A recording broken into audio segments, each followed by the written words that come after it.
Good morning, good morning, good morning. Welcome back to day 4 of the Advent Calendar for Business 25 Days of Vision and Victory. My name is Natalie Lee Martin, and I'm here. We're back at it again. I'm going live once again. And again, I told you guys that I'm going to go live for 25 days straight right here on TikTok so that I can encourage business owners, faith-based entrepreneurs, kingdom and Christian business owners to create the momentum that they desire in their business before the new year begins. And so I'm super excited to be here yet again. I know I'm a few minutes late, but my daughter's bus came late. So, like I said yesterday, the priorities are God, family, and business. So I had to make sure that she was on the bus before I actually came and started the live.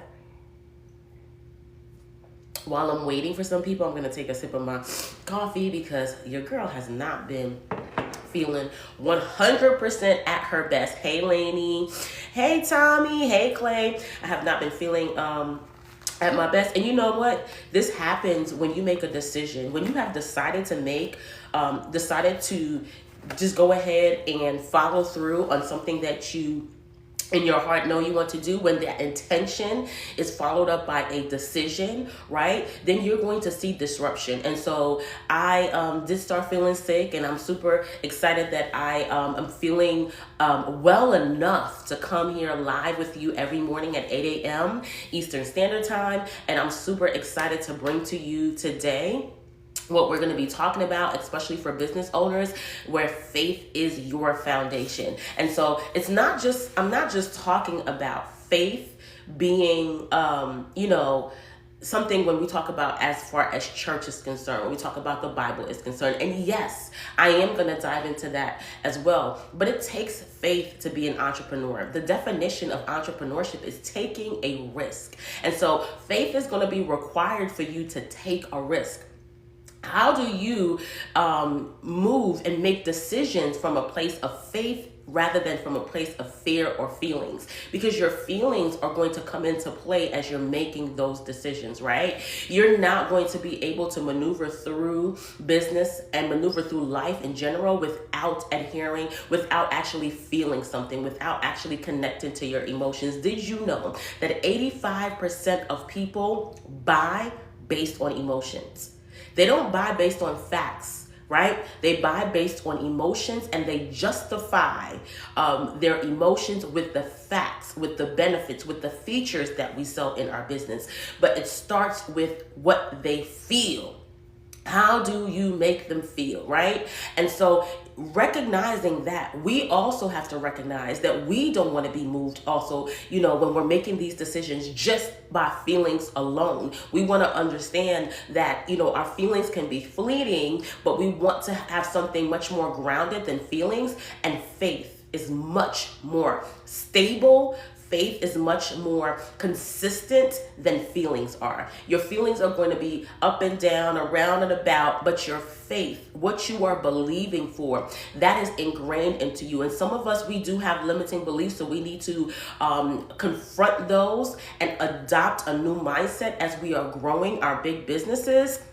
Right? But faith must be your foundation, right? So how does faith shape your business decisions? How does your belief shape your business decisions? Are you trusting that God said what he said? Are you trusting his guidance in business? Are you aligning your actions with your core beliefs? 100%. I'm telling you right now, even if your belief is one of fear, you always align your actions with what you believe. What you believe is who you are, and you make decisions from your belief and who you are, rather than from logic, rather than from this makes common sense, right? I'm going to make this decision based on common sense. Most of us make decisions based on beliefs. That's why millionaires say the first thing that you should do when you are entering into business or entering into a space or trying to level up in your business or your life is change your mind. Change your mind. Change your belief system. Because once you can do that, once you can ground your mind and your belief system into doing something, it doesn't matter what happens in the circumstances. It doesn't matter if the economy is up or down. Did you know that in the Depression, there were millionaires that were birthed out of the Depression. When the majority of the world was spiraling financially, there were people who were making millions of dollars in the Depression. So it does not, the circumstance, regardless if it's a worldwide circumstance, okay, let me bring it closer to home. There were 22 million millionaires created in the pandemic. While people were dying, while people were getting sick, while people were getting laid off, while businesses were falling apart, while things were collapsing, while the economy was taking a dip, did you know that 22 million millionaires emerged? First-time millionaires emerged in the pandemic. Right? So the circumstances does not necessarily dictate how well you will do. It is your belief system. And for faith-based entrepreneurs, we have an advantage because we already connected to the God of the universe that already knows all.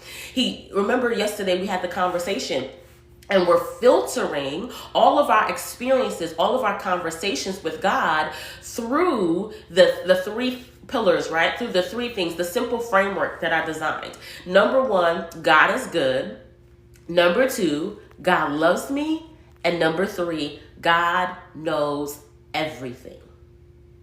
So we're partnering, right, with the God of the universe by faith, believing that he is good, that he loves me, and he knows everything. So the circumstances does not negate what he said to me about me in my business. So he may say, this is going to be your 6-figure year. This is going to be the best year you have in business. This year you'll have the most profits. And then you're going to see the results, right? Regardless of if you have to go through the journey of things not looking the way that it's supposed to look. The only way that you can not see what God said is if you don't agree.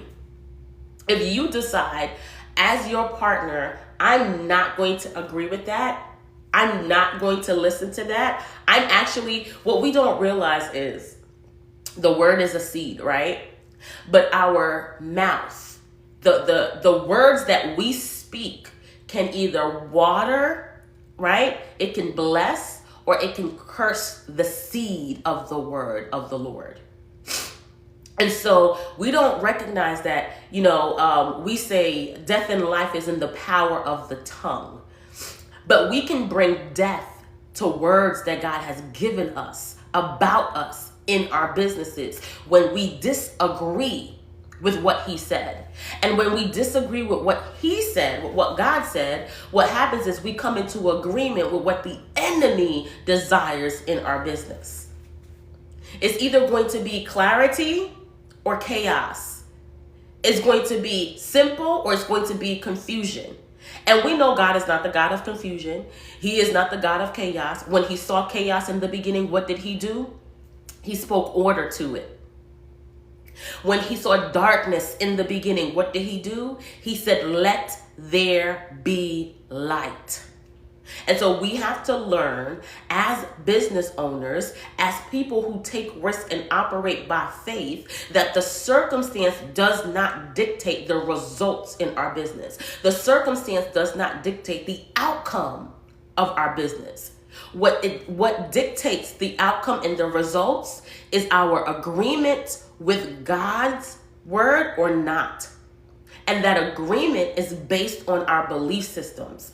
This is why, again, there's so much work that needs to be done around the mindset as opposed to the strategy. There are so many people in business, and I've done it too. Like, I've joined a business program, or I've joined, a live, or I've joined a cohort, and I say, just give me the strategy. Just give me the strategy.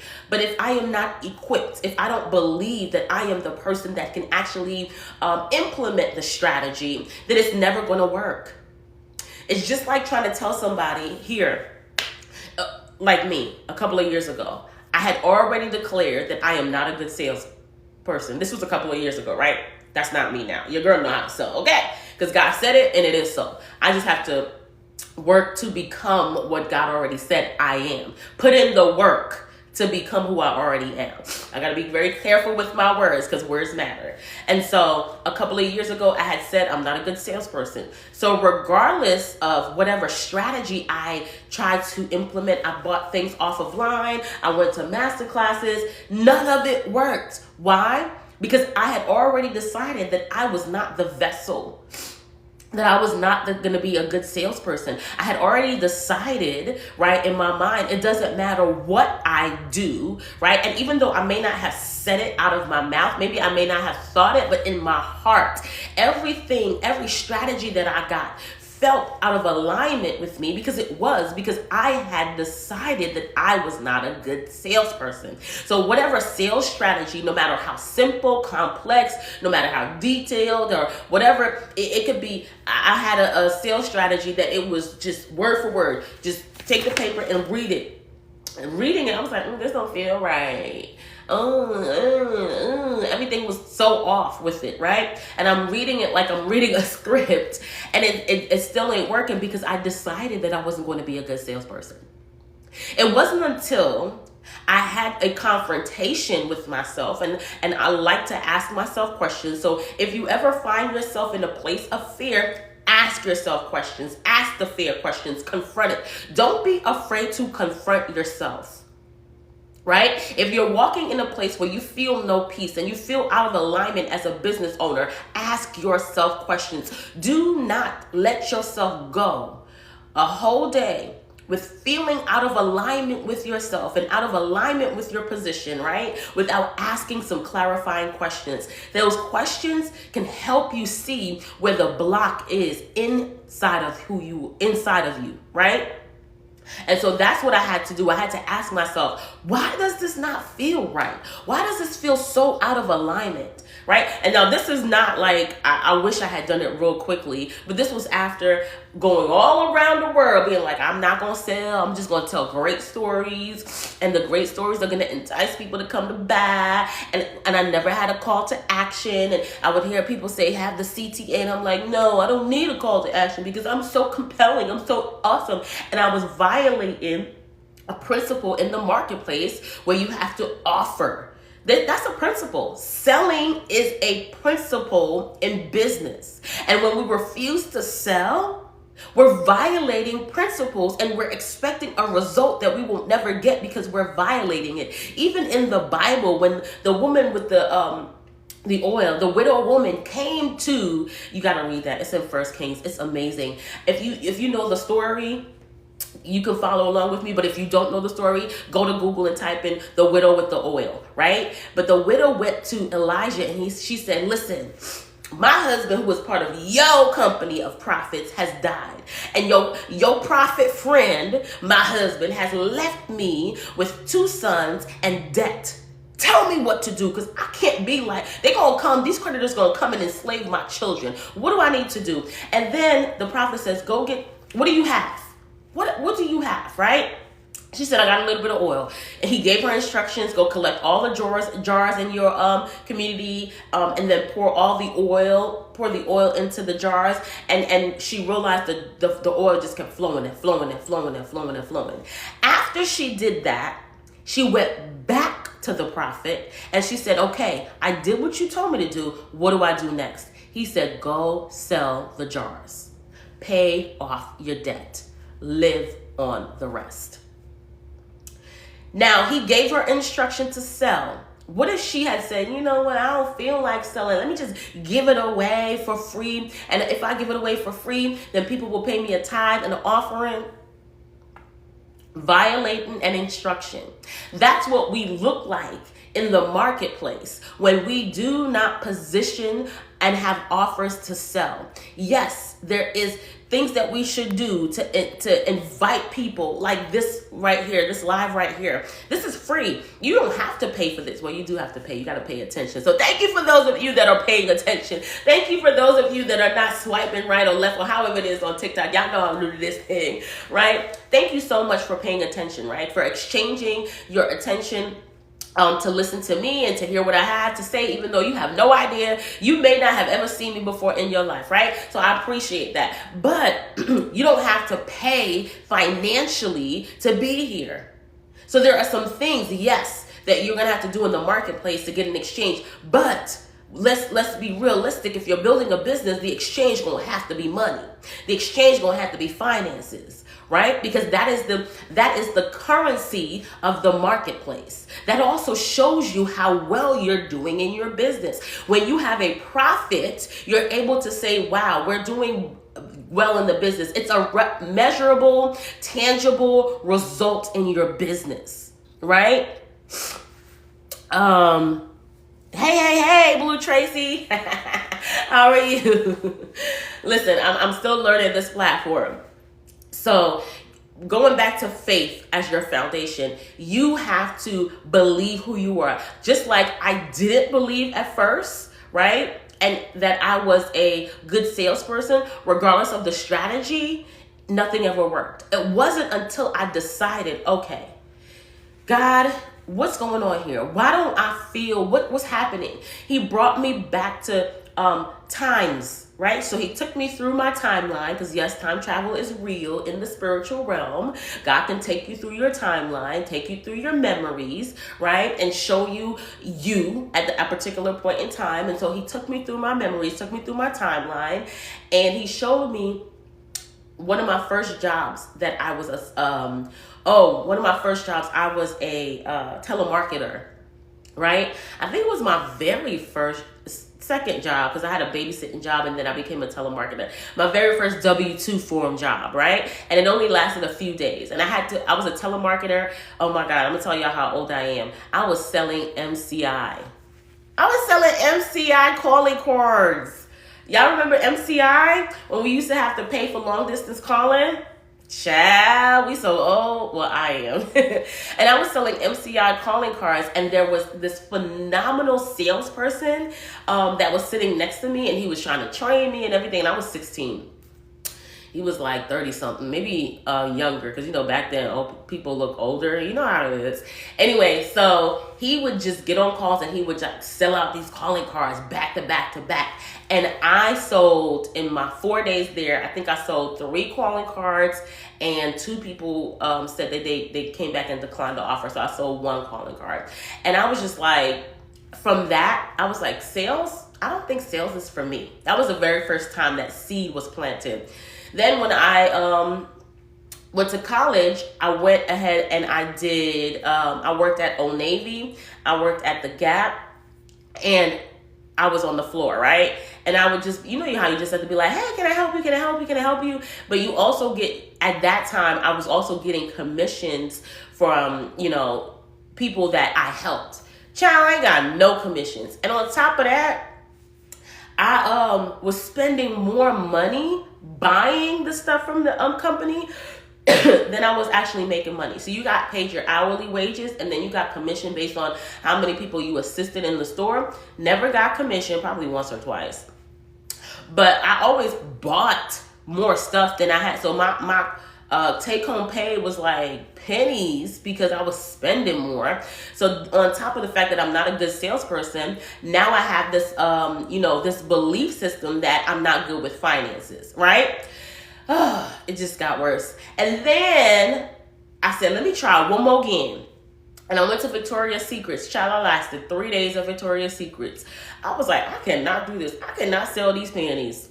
I'm like, and as a woman, I cannot sell these panties. Child, there was this guy that worked at Victoria's Secrets with me. He was selling more stuff than I was. I was like, how are you selling more stuff? And I look like I should be.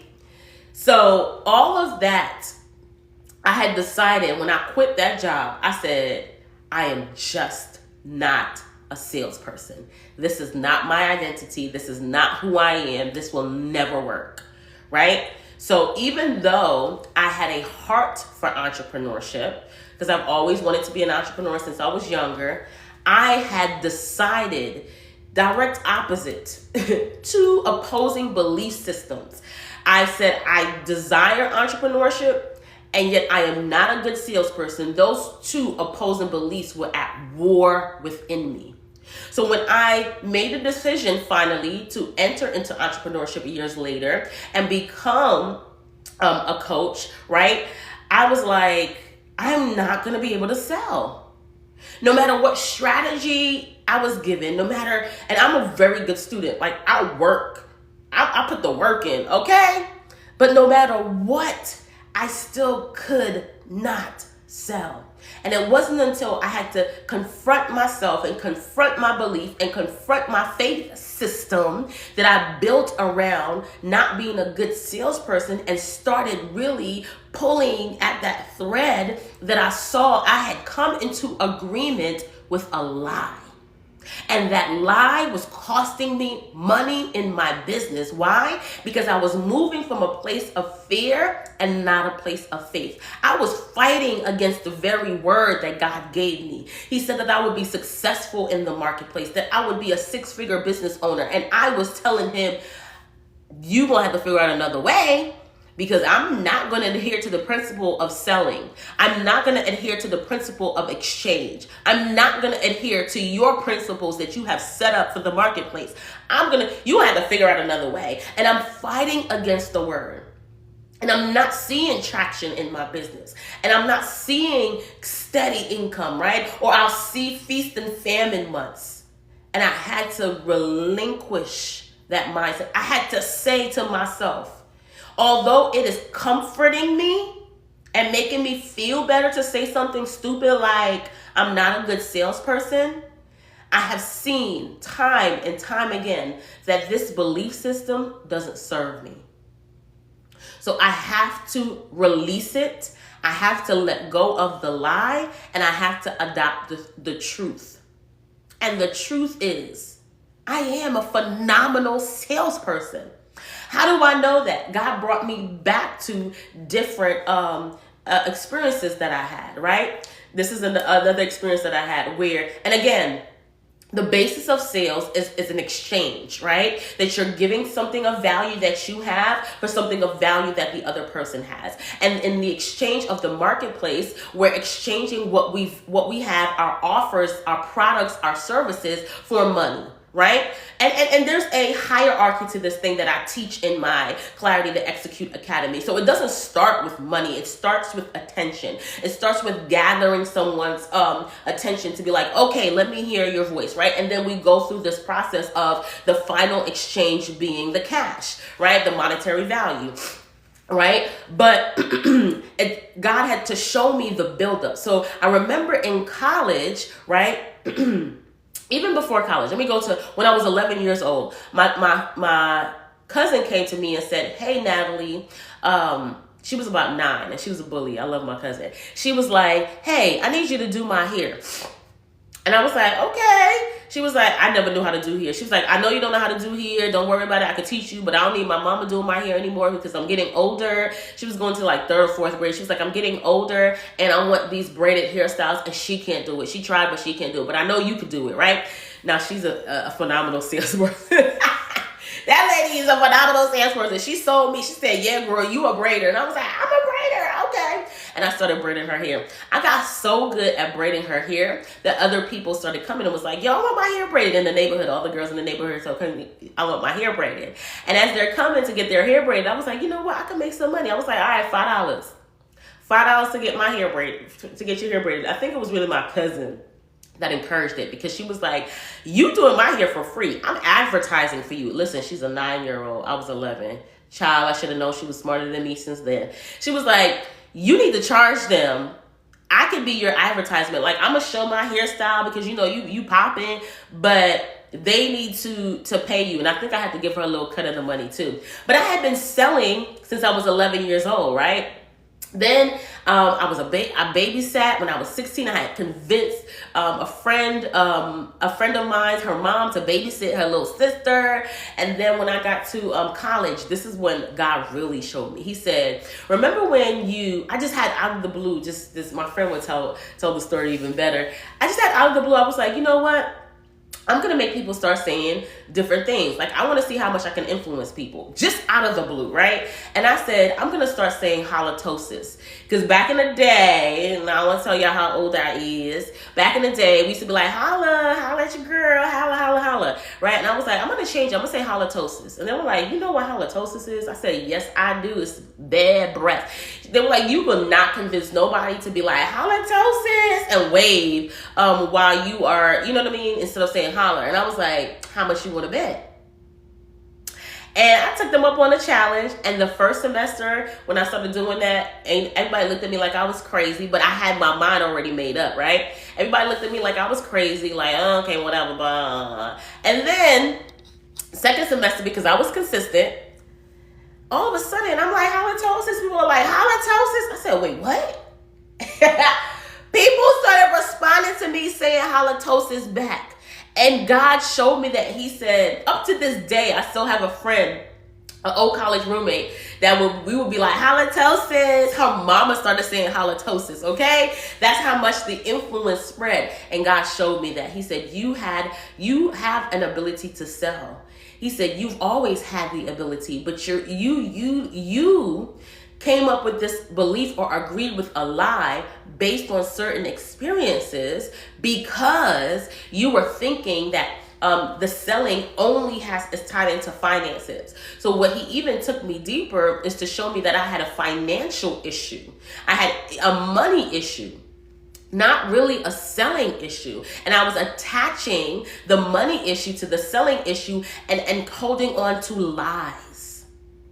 And so once I started confronting myself, once I started asking those clarifying questions, I could now formally adopt a new belief system that I am a phenomenal salesperson. And as a phenomenal salesperson, what do phenomenal salespeople do? Right? I had to now study that. I had to study myself through books, through other people. Right now I'm reading this book called Sales EQ. Phenomenal book, Sales EQ, right? And I'm like, this book is exactly the same things that I've been saying and believing and holding on to. But now it amplifies and gives me authority and credibility in being who I be. Now I'm growing in the fact that I am a phenomenal salesperson, and I'm starting with the end from the beginning. That's what faith in your business looks like. You are not moving to gain a result. You're not moving to obtain a goal. You're moving from the goal, and you're watching it unfold and manifest right before your eyes. So instead of saying, I will become $1 million business owner, I am already $1 million business owner, and I'm stepping into the manifestation of who I am by attaining the $1 million in my business. It's a different perspective, because if you know you are a $1 million business owner, what do you have to do? You have to now research who you be. You have to now walk in who you be.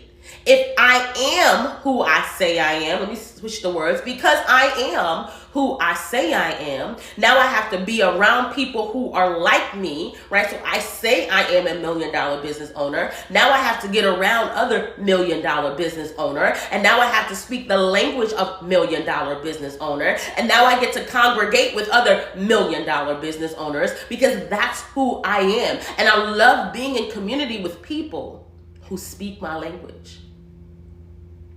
That's what faith as the foundation in your business is. A lot of people simplify it, right? I don't want to say simplify it because simple is good. A lot of people just reduce it down to only believing in God. But it's not just believing in God, it's also believing in what He said. It's also believing in who you are. It's also believing in the outcome as already being final. I'm not going to a place that I've never been before. I'm already there, right? In the spiritual realm, I am already there. Once I have decided, once God said, once I agreed, that's it, period. And now the word is just doing the work to bring what's already done inside of me to the light. That's what manifestation is. I know some people, especially in the Christian world, have an issue with manifestation, but manifestation is revealed, right? It's like you are pulling back the curtain on something that is not being seen. And so that's all that we're doing as we partner with God, as we move in faith in our business, is we are just revealing another aspect of our being, right? And that requires us to change the way we think. When the problem that people have when they get close to $1 million business owners, or they get close to successful business owners, or they get close to people, is they always want, well, what do you do? What do you do? What do you do? What do you do? What do you do? Right? They want to know what they do. But what they need to really start looking at deeply is, how do you think? How do you think? What do you think about this? How do you think about this? How do you see this? How do you say, what do you say about this thing? It is more about how they think, how their mind works, as opposed to what they're doing. Because if you know anything about being in business for a while, things will change. Your systems will change based on the growth in your business. The foundational things are the same. Your belief systems may be the same, right? But things will change over time. The way that we do business now in the marketplace is not the way that they did it in the 1800s. It's not the way that they did it in the 1900s, right? It's not even the way they did it before COVID. Before COVID, the business world was completely different. That was only 4 or 5 years ago. So systems are going to change. Right? The way that we do things, the methods change. I used to tell my kids in school all the time, I said, the methods will always change. Because at one point it was Common Core, and everybody was like, oh God, Common Core, As a math teacher, I was like, I've been doing Common Core all my life, okay?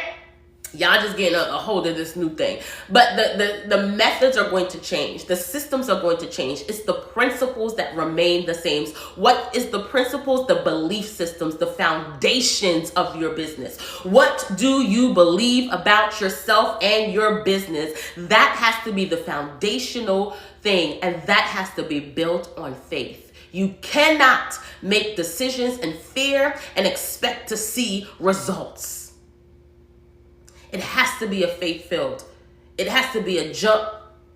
And if I fall and scratch my back, my head, my eyes, whatever, I'm going to learn from that.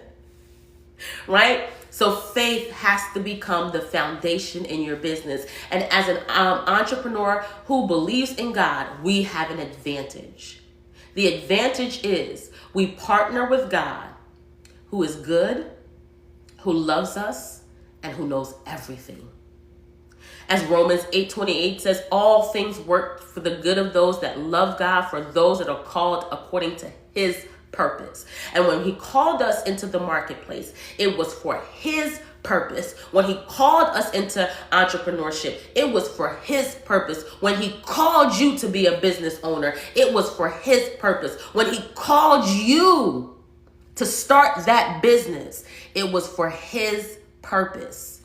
He called you for his purpose. And that means he's working everything out for your good. You will be successful because he said so. You will have a 6-figure business because he said so. You will have $1 million business because he said so. You will have a waiting list with clients on it because he said so. You will enjoy the fruits of your labor because he said so. And the circumstances does not negate what he said. So that's all I have for you guys on today. Listen, today is day 4. Pew, pew, pew, pew, pew, pew, pew. Shout out to everybody on day 4 that showed up. I really do appreciate you. You guys are amazing. Thank you so much for those of you that were rocking with me for the time that you did. This was awesome. And I will be back here again tomorrow on day 5. And day 5, we're going to be talking about aligning life and business for success. Because guess what? Your personal life and your business life can thrive together. You don't have to sacrifice one or the other. It can be both and if you decide, right? It can be both and if you decide. Ooh, what is this? Unlock. Oh, okay. I'm seeing some stuff. I'm gonna have to go dive into this TikTok a little bit more. But thank you so much, guys, for joining me on today. Faith as your foundation. It starts with your belief systems, right? It starts on your mindset, what you have agreed, either with God or with the enemy, right? And those agreements will dictate how the results that you get in your business. Those agreements will dictate the results that you have in your business. Ciao, I got out of here early today. Listen, if you want to come over on Instagram, or you got some people on Instagram, send them over to me so we can talk about faith as your foundation in your business. Bye. Oh man, Iris, I'm just leaving. You just joined, but thank you so much. Bye.